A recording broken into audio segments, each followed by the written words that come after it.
पुढारी न्यूजवरती वेळ झाले चर्चेचा झोडा उडवण्याची। प्रेक्षक हो, बांगलादेशमध्ये शेख हसीना यांचं सरकार गेलं, पण तेव्हापासून जे काही बांगलादेशमध्ये सुरू आहे त्यातून हिंदूंवरती आणि तिथल्या एकूणच अल्पसंख्याकांवरती होणारे अत्याचार हे अस्वस्थ करणारे आहेत। त्याच्या विरोधात जी काही स्वाभाविक प्रतिक्रिया उमटायला हवी होती ती देशभर उमटते। परराष्ट्र सचिवांनी तिथला दौरा केला, या घटनांवरती गांभीर्याने चर्चा झाली, पण अजूनही जो रोष देशभर नाही तर जगभर हिंदूंमध्ये दिसतोय तो तसाच आहे। आणि म्हणूनच आज या विषयावरती बोलावं लागेल की देश विदेशामध्ये हिंदूच का संकटात, आणि याच विषयावरती आहे आज चर्चेचा धुरा।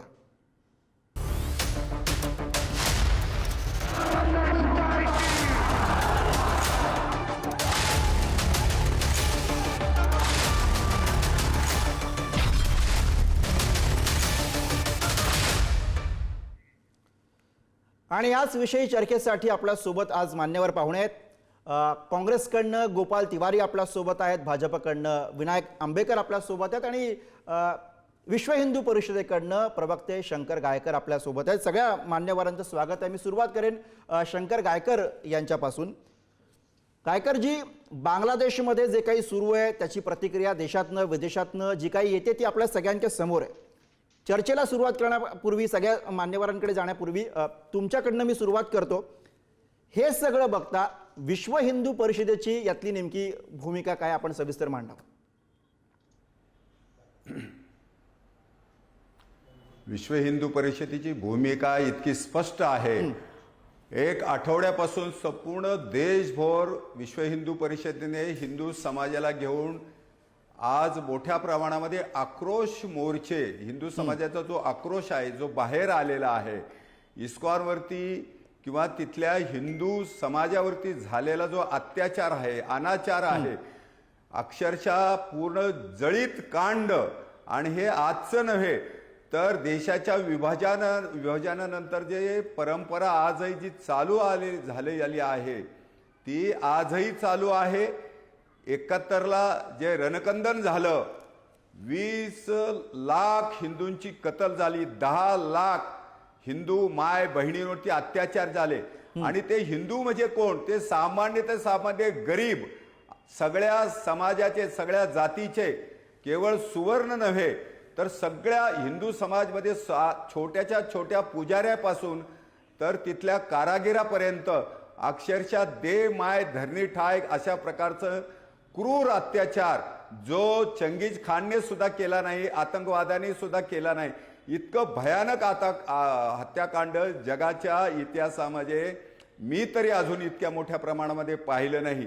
मला या बाबतीमध्ये विश्व हिंदू परिषदेने जी कठोर पावलं उचललेली आहेत तिथल्या सगळ्या समाजाबरोबर विश्व हिंदू परिषद खांद्याला खांदा लावून आज उभी आहे। आणि केवळ उभी नाही तर समाजामधून प्रचंड, मी प्रत्यक्ष मोर्चामध्ये सामील झालेलो असताना समाजामधला उद्रेक पाहिलेला आहे। तर अशा वेळेला या अत्याचाराच्या संदर्भामध्ये विदेशामध्ये सुद्धा जगभर, आताच आपण जे सांगितलं, जगभर याच्या मोठ्या प्रमाणामध्ये प्रतिसाद सगळीकडे एक आक्रोश उभा झालेला आहे। तर हा आक्रोश छोटा नाही, कारण हा केवळ हिंदू समाजाचा अत्याचार नव्हे, हा मानवतेचा अत्याचार आहे। आणि शेख हसीना ज्या समाजाच्या 10 लाख बायांवरती अत्याचार झाले, तर कुठेही या संदर्भामध्ये क्रूर प्रतिक्रिया हिंदू समाजाने दिली नाही। उलट शेख हसीना सारख्या एका नैतिकता असलेल्या महिलेला या भारतीय पंतप्रधानांनी, भारतीय समाजाने सुरक्षा दिली आहे। आणि एक ज्याला नोबेल पारितोषिक आपण ज्याला मिळालेलं म्हणतो, तो युनुस सारखा माणूस जो आज उघड्या डोळ्याने अत्याचार करतो आहे, अत्याचार पाहतो आहे, ज्यांचा काही दोष नाही, आजही ते चालू आहे। मंदिरातल्या मूर्ती आज शाबूत नाहीये, मेलेल्या मुर्द्यांवरती सुद्धा अत्याचार करणारा हा बांगलादेश, हरामखोर ज्याला आपण म्हणतो, ऐसान फरामोश, ज्याला पोटाला लावलं तो कंगाल बांगलादेश आज ज्यांच्या तालावर नाचतो आहे, हे इतकं भयानक आहे। आणि म्हणून विश्व हिंदू परिषदेने संपूर्ण देशभर सरकारकडे मागणी केलेली आहे, कठोरात कठोर पावलं उचलली पाहिजे, अन्यथा या देशामध्ये सुद्धा वेगळ्या प्रकारचा एक बरोबर आहे. त्यामुळे संदेश विश्व हिंदू जाऊ परिषद शकतो. सरकारकडे हे मी मागणी आपल्याला करते आपल्या की चॅनलच्या कठोरात कठोर माध्यमातून पावलं उचलली पाहिजेत. त्यामुळे अर्थातच सरकारचे प्रतिनिधी म्हणून भाजपचे जे प्रवक्ते आहेत विनायक आंबेकर, मी त्यांच्याकडे जातो. विनायकजी, सगळं प्रकरण सगळ्यांच्या समोर आहे. अर्थातच अस्वस्थता ही हिंदू म्हणून, माणूस म्हणून खरं तर प्रत्येकाच्या मनामध्ये आहे. भाजप पक्ष म्हणून नेमकी काय भूमिका आहे? विश्व हिंदू परिषद आग्रही आहे की कठोरातली कठोर कारवाईसाठी आग्रही सरकारने असायला पाहिजे? भाजपची सुद्धा निश्चितच तीच भूमिका आहे. आणि आपण पाहिलं असेल तर भारतीय सरकार जे आहे आता, एनडीए सरकार जे आहे ते या मुद्द्यावर अतिशय गंभीर आहे. संसदेमध्ये सुद्धा या मुद्द्यावरती चर्चा झाली, त्याची उत्तरं आपले एस जयशंकर यांनी दिलेली आहेत. आणि आपले मिस्री म्हणून जे फॉरेन सेक्रेटरी आहेत त्यांनी बांगलादेशमध्ये थेट जाऊन दौरा केलेला, बरोबर.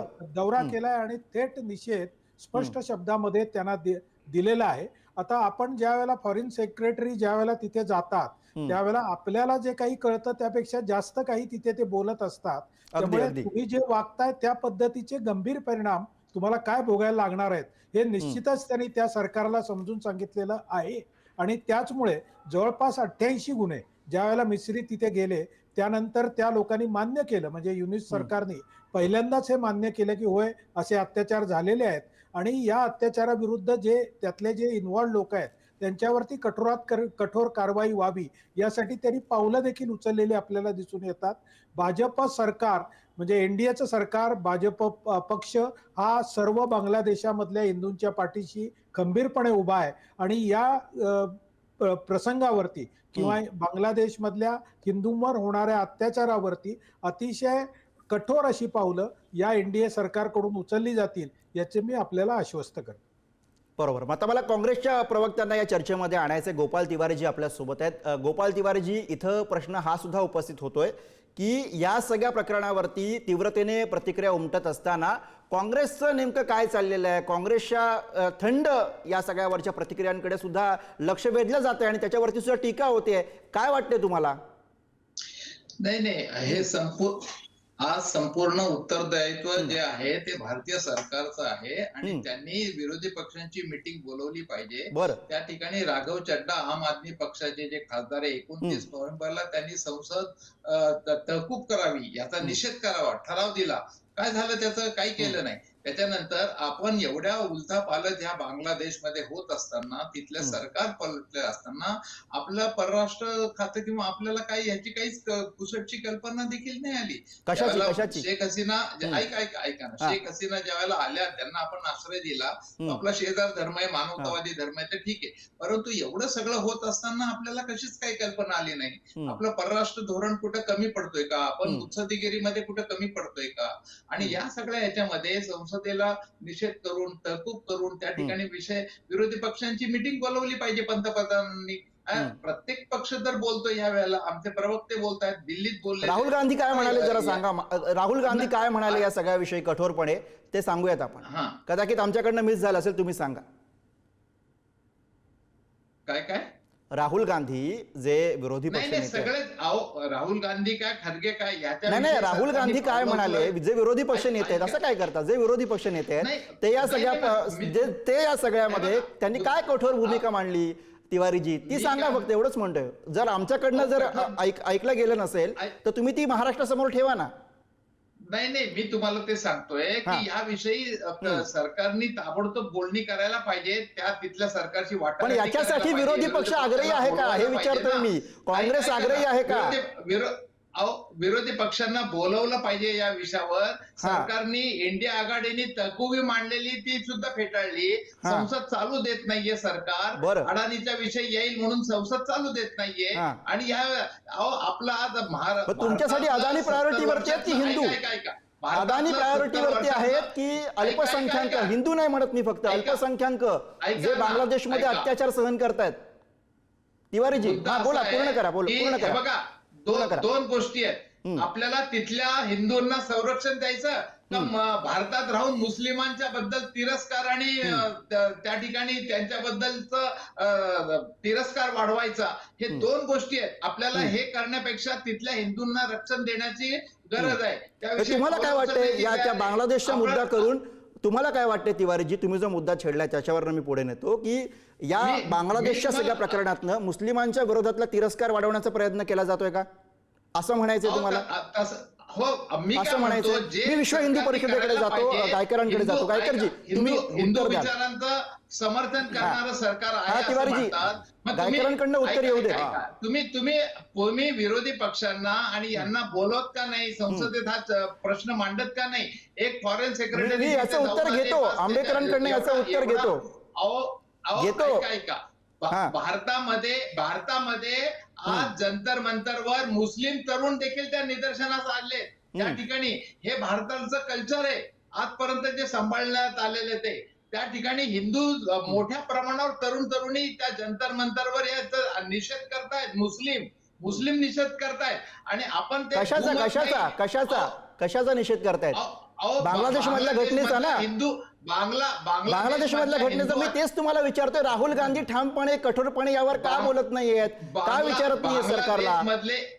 बांगलादेश मधल्या हिंदूंवरील अत्याचाराचा निषेध करतोय काँग्रेस त्या ठिकाणी सगळे करतात आणि इंडिया आघाडीने मागणी केलेली आहे, त्याप्रमाणे बोललेले आहेत, निषेधाची तकुबी दिलेली आहे, चर्चा मागणी केलेली आहे. आपण काय का म्हणजे या ठिकाणी सरकारने काहीच करायचं नाही आणि काँग्रेस आणि इथला मुस्लिम द्वेष वाढवायचा, हिंसाचार वाढवायचा, हे राजकीय आता बरोबर. तुम्ही जे म्हणताय त्याच्यावरती उत्तर घ्यावं लागेल तिवारीजी. तुम्ही जे म्हणताय, तुम्ही जे आक्षेप घेताय त्याच्यावरती उत्तर मी येतो परत तुमच्याकडे. तिवारीजी मी पुन्हा येतो तुमच्याकडे, पण तुम्ही जो मुद्दा मांडताय ना, तुम्ही जो मुद्दा मांडताय त्याच्यावरती उत्तर तर घ्यावं लागेल. मी जातो भाजपकडे पण जातो. मला सांगा, त्यांचा मुद्दा प्रामुख्यानं हा दिसतोय, जी काही त्यांनी मांडणी केली त्यातनं, की बांगलादेशचं प्रकरण घेऊन मुस्लिम द्वेष वाढवण्याचा प्रयत्न आहे.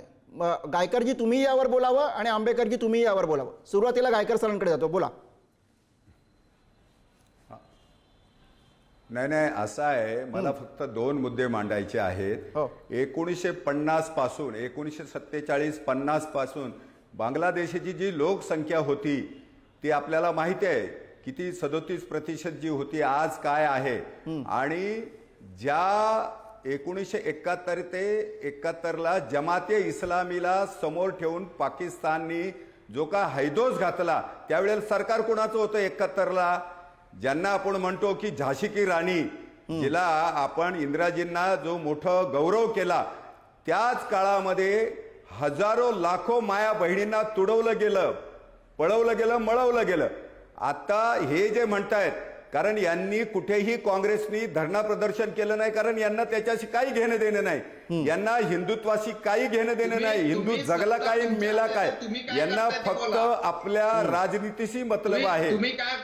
आणि हे एक लक्षात ठेवा, तुम्ही आज जे आहे सगळ्यात रक्तरंजित हत्यारे कोणी असतील तर बांगलादेशातल्या हिंदूंचे हत्यारे जर कोणी असेल, तुमच्या काळामध्ये जेवढे बांगलादेशी माय भगिनी ज्या काही उद्ध्वस्त झाल्या, ज्यांच्यावर अत्याचार अनाचार झाले, हे काँग्रेसचं सरकार होतं, हे लक्षात घ्या. तुम्हाला उत्तर द्यायचंय, पण आधी भाजपकडनं प्रतिक्रिया घेतो आणि तुमच्याकडे येतो. आंबेकरजी, 2 मुद्द्यांवरती खरं तर बोलावं लागेल तुम्हाला. एक तर ते म्हणतायत की मोदी सरकार विरोधकांचं काही ऐकून घेत नाहीये, त्यांना बोलायला यासाठी चर्चेसाठी बोलवत नाहीये, हा एक त्यांचा आक्षेप आहे. दुसरा मुद्दा आहे की बांगलादेशमधलं प्रकरण घेऊन इथे मुस्लिमांच्या विरोधामध्ये द्वेष निर्माण करण्याचा प्रयत्न केला जातो. अतिशय दुर्दैवी असं हे मत आहे. एकतर गोपाळजी तिवारींनी शेवटपर्यंत राहुलजी गांधी या मुद्द्यावरती का बोलत नाहीत याचं काही उत्तर ते देऊ शकले नाहीत, कारण राहुलजी गांधी बोलले नाहीत. राहुलजी गांधी बोलतील कसे? कारण ज्या डीप स्टेटनी मोहम्मद युनिसला बांगलादेशमध्ये आणलंय, त्या डीप स्टेटचे भारतातले प्रतिनिधी म्हणून राहुल गांधी काम करतात. त्यामुळे अमेरिकन प्लॉट जो आहे त्याचा भारतातले हस्तक हे राहुल गांधी आणि तिकडचे हस्तक हे मोहम्मद युनुस. त्यामुळे राहुल गांधी कुठल्या तोंडाने मोहम्मद युनुस हे हिंदूंवर अत्याचार करतायत असं बोलून नाही. मी येतो तुमच्याकडे तिवारीजी. नाही, बरोबर आहे, तुम्ही बोला, मी येतो तुमच्याकडे. यांनी एका शब्दाने बांगलादेश मधल्या हिंदूंवर होणाऱ्या अत्याचाराचा नाही. हे बघा आंबेकरजी, गोपाळजी तिवारी, नाही आंबेकरजी, हे बघा, राहुल गांधी का बोलत नाहीयेत हा प्रश्न इथं विचारावा लागेल, कारण ते काँग्रेसचे नेते आहेत, देशाचे विरोधी पक्ष नेते आहेत, त्यामुळे त्यांची भूमिका काय आहे ही देशाला ऐकायची आहे. त्यामुळे तो प्रश्न आहे स्वाभाविकपणे. आपण त्या सगळ्या संबंधांवरती आणि त्या सगळ्यावरती जाऊया नको. आपल्याकडे वेळ सुद्धा कमी आहे, पण मला सांगा, त्यांचा मुद्दा इथं प्रामुख्यानं हा दिसतोय. तिवारीजी येतो. सरकार भाजपच्या पाठिंब्यावर होतं. काय सरकार भाजपच्या पाठिंब्यावर होतं. पुलवामाच्या 40 हिंदू नाही थांबा ना, आपला विषय तुम्ही जो मुद्दा मांडलाय तिवारीजी तुम्ही जो मुद्दा मांडलाय त्याचं उत्तर तर घेऊ द्या. तुम्ही सोडू नका. भारताचा काश्मीर पंडितांची हत्या हे थांबू नाही शकलं. भारतीय जनता पक्षाच्या पाठिंब्यावर व्हीपी सिंगचं सरकार होतं. जगमोहन राज्यपाल तिथे गेले. नाही ऐका ना, आपण इतिहासामध्ये नको जाऊया. गायकरांना पण माझी विनंती असेल, आणि ऐका ना, इतिहासावर नको जाऊया, वर्तमानामध्ये जे सुरू आहे त्याच्याविषयी बोलूयात ना. इतिहासावर जायला और राहुल गांधी नाही बोलले तरी आपल्याला बोलावं लागेल की असं काय करतं. तिवारीजी एवढंच सांगतोय तुम्हाला. ऐका सगळ्या खपल्या निघतील. इतिहासामध्ये नको जाऊया, वर्तमानावरती बोलूया. मी भाजपच्या प्रवक्त्यांना प्रश्न करतोय ना. वर्तमानाविषयी काय चाललंय ते बोला. अगदी हीच रास्त अपेक्षा आहे सगळ्यांकडनं. हा, आंबेकरजी बोला, मुद्दा मांडा. ते म्हणतात की विरोधकांना एकतर बोलायला बोलवत नाहीयेत, दुसरीकडे द्वेष पसरवतात. भारतात गायकरजी येतो. विषयी द्वेष निर्माण केला जातोय. हा अतिशय त्यांचा कुठून गैरसमज झाला. मला तरी कुठेही अशा प्रकारचा द्वेष निर्माण केला गेला असं दिसलेलं नाही. तसा कुठल्याही सुदैवाने या प्रकरणामध्ये तसा कुणाचाही हेतू नव्हता, नाही असणार नाही आणि असू नये. योग्य प्रकार काय झाला असता जर भारतातल्या विरोधी पक्ष नेत्यांनी सुद्धा या बांगलादेशामधल्या हिंदूंच्या अत्याचाराबद्दलचं निषेध व्यक्त केला असता तर तो योग्य झाला असता, पण तो झाला नाही. त्यामुळे आपण सोडून देऊ, त्यांना माफ करू आपण. पण गोपाळजी तिवारी तुमचा चुकीचा आहे. उत्तर द्या ना, मी तुमच्याकडे लगेच येणार आहे. आंबेकर सरांचं संपलं की तुमच्याकडे येतो. तिवारीजी, चुहे खाके बिल्ले, अरे हे काय अशी पद्धत आहे का? आज तुम्ही तुमचं जबाबदारी कर्तव्य पार पाडायचं नाही. अहो, महाराष्ट्रातल्या दंगलीबद्दल महाराष्ट्राच्या महायुती सरकारला हायकोर्टाने काय सांगितलंय? नपुसंग म्हणले, हे अजितदादा म्हणलेत महाविकास आघाडीमध्ये असताना या औरंगाबादच्या संभाजीनगरच्या दंगलीबद्दल काय बोलतात ते? स्वतः काही करायचं नाही, फक्त हिंदू मुस्लिम द्वेष पातळायचा, समाजात राहुलजी गांधी हे बोलले नाहीत. याचा एवढा राग तिवारींना का आला ते मला काही कळत नाही. तर गोपाळजी एक लक्षात घ्या, जे सगळ्यांच्या समोर आले ते आता तुम्ही टाळू शकत नाही. काम आहे संसद चालवणं. सरकारचं काम आहे. सरकार करत नाही असं आपण मान्य केलं. नाही तिवारीजी हे बघा सरकारचं काम आहे, 100% सरकारचं काम आहे. सरकार करत नाही असं आपण मान्य करू. चला, तुम्ही खुश व्हाल. पण माझा प्रश्न आहे की मग विरोधी पक्ष नेते म्हणून राहुल गांधी दबाव का नाही आणत त्या मुद्द्यावरनं? म्हणजे अदानींचा मुद्दा फक्त मुद्दा आहे का? बांगलादेशातल्या हिंदूंचा मुद्दा नाहीये का? सगळे बोलतायत. अहो, राहुल गांधी का बोलत नाही त्याविषयी बोला ना. राहुल गांधी का बोलत नाही ते सांगा की. हिंदू आम्ही तर प्रत्येक, हे बघा, मानवी धर्म मानणारा पक्ष आहे. त्यामुळे धर्म कुठलाही असो, जे भारतीय आहेत त्यांचे रक्षण केलं पाहिजे आणि त्यातल्या त्यात हिंदूंचं तर नक्की केलं पाहिजे. कारण पाकिस्तान बांगलादेश नंतर हा 3रा क्रमांकाचा देश आहे. भारत आणि याचा पाकिस्तान नंतर त्याचा करणंच भाग आहे. सरकारने मी गायकरजींकडे जातो. तिवारीजी थोडं थांबा. गायकरजी बोला. मुस्लिमांच्या विरोधात द्वेष पसरवायचा, बोला तुम्ही सलग बोला.